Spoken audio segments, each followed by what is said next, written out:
Hello बच्चों, welcome to my YouTube channel. आज की इस वीडियो में हम लोग क्लास 8 के चैप्टर 4 दुर्वा पुस्तक के ओस पढ़ेंगे। ठीक है, ओस के प्रश्न और उत्तर को सॉल्व करेंगे। तो इसका पहला प्रश्न है, प्रश्न क है, कविता में रतन किसे कहा गया है और वे कहाँ कहाँ बिखरे हुए होते हैं। इसका उत्तर है, कविता में ओस को रतन कहा गया है और वह फूलों, पत्तों और हरी घास पर बिखरे हुए है।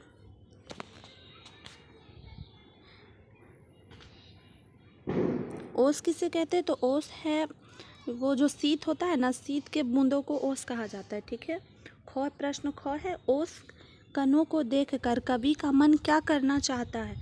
इसका उत्तर है, ओस कणों को देखकर कवि का मन कर रहा है कि वह अंजलि भर कर इन्हें ले आए और इनको देख देख कर एक कविता लिखे। अंजलि भर यानी कि हाथों में भर कर उन्हें लाए और उन्हें रखकर अपने सामने उसे देख देख कर कविता लिखे। कविता से आगे है, पता करो कि सुबह के समय खुले स्थानों पर ओस की बूंदें कैसे बन जाती है, इसे अपने शिक्षक को बताओ। तो इसका उत्तर है, सुबह के समय खुले स्थानों पर ओस की बूंदें इसलिए बनती है क्योंकि रात में जब वातावरण ठंडा होता है तो हवा में मौजूद नमी ठंडी सतहों जैसे घास और पत्तों पर जमा हो जाती है। जब हवा का तापमान ओसांक से नीचे चला जाता है तो नमी संघनित होकर छोटी छोटी बूंदों के रूप में दिखने लगती है, जिसे ओस कहते हैं। क्या ओस कोहरा और वर्षा के संबंध है? इसके बनने और होने के कारणों का पता लगाओ और उसे अपने ढंग से लिखकर शिक्षक को दिखलाओ। इसका उत्तर है, हाँ, ओस, कोहरा और वर्षा में संबंध है। तीनों के बनने का मुख्य कारण हवा में मौजूद नमी और वातावरण होता है। जब तापमान गिरता है तो नमी सतहों पर ओस बनकर जम जाती है। अगर नमी हवा में ही ठंडी हो जाती है और संघनित होकर सूक्ष्म बूंदों के रूप में हवा में रहती है तो उसे कोहरा कहा जाता है। वहीं अगर संघनन की प्रक्रिया बादलों में होती है और पानी की बूंदें बड़ी हो जाती है तो वे वर्षा के रूप में गिरती है। प्रश्न गो है,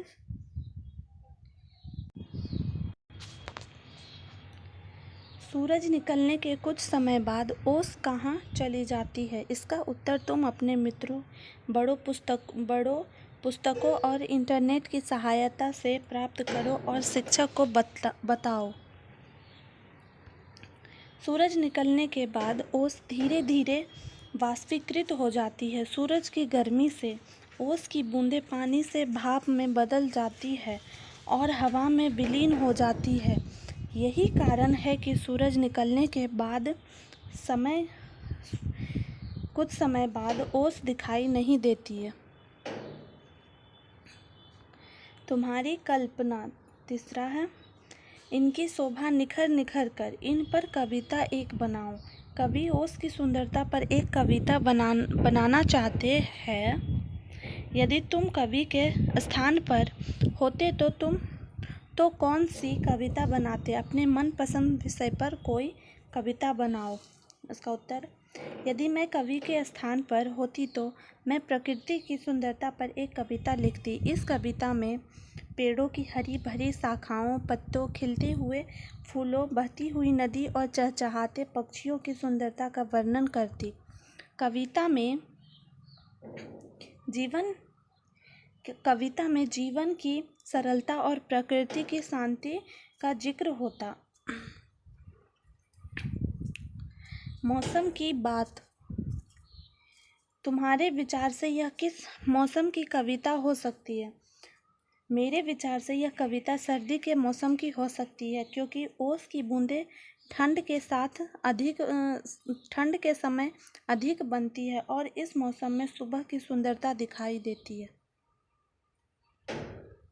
तुम्हारे प्रदेश में कौन कौन से मौसम आते हैं, उनकी सूची बनाओ।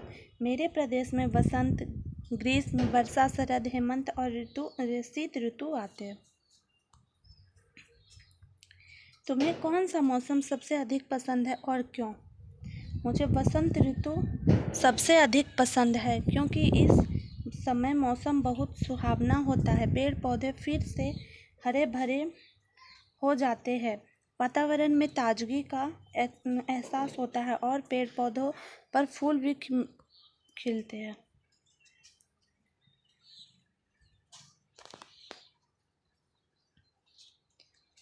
अंजलि में जी होता इन ओस कणों को अंजलि में भर घर ले आऊं। कवि ओस को अपनी अंजलि में भरना चाहता है। तुम नीचे दी गई चीज़ों में से किन चीज़ों को अपनी अंजलि में भर सकते हो? सही का चिन्ह लगाओ। रेत भर सकते हैं, पानी, तेल, लड्डू, गेंद। उलटफेर हरी घास पर बिखेर दी है, ये किसने मोती की लड़ियाँ। अगर पंक्तियों में उलट फेर कर इस तरह भी लिखा जा सकता है, हरी घास पर ये मोती की लड़ियाँ किसने बिखेर दी है।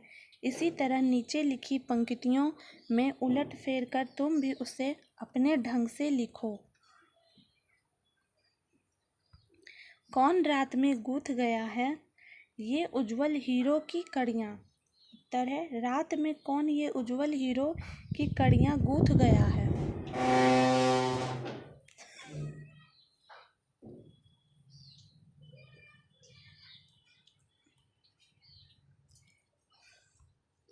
ख है नभ के नन्हे तारों में से नभ के नन्हे तारों में ये कौन दमकते हैं यूं दम दम। इसका उत्तर है नभ के नन्हे तारों में ये कौन दम दम दमकते हैं। सातवां है शब्दों की पहेली, ये उज्जवल हीरो की कड़ियाँ। ऊपर की पंक्ति में उज्जवल शब्द में जो वर्ण 2 बार आया है, परंतु यह आधा जो है। तुम भी इसी तरह के कुछ और शब्द खोजो। ध्यान रहे उस शब्द में कोई एक वर्ण 2 बार आया हो, मगर आधा। इस काम में तुम शब्दकोश की सहायता ले सकते हो। देखें कौन सबसे अधिक शब्द खोज पाता है। उदाहरण है प्रज्वलित, इसमें जो वर्ण 2 बार आया है वो भी आधा। सज्जन, इसमें भी जो वर्ण 2 बार आधा आया है और अज्जर भी। 8वां कौन ऐसा है।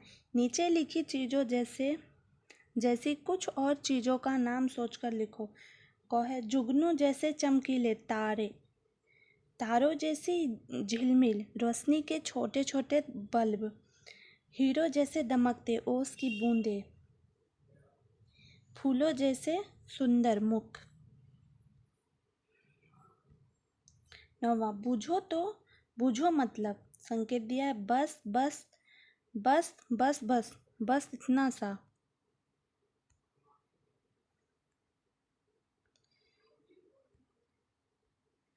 उत्तर है बस शब्द का प्रयोग कई तरह से किया जा सकता है, जैसे अब बस करो और बहस मत करो। ख है बस इतना ही काफ़ी है। ग मुझे बस इतना सा ही काम करना है।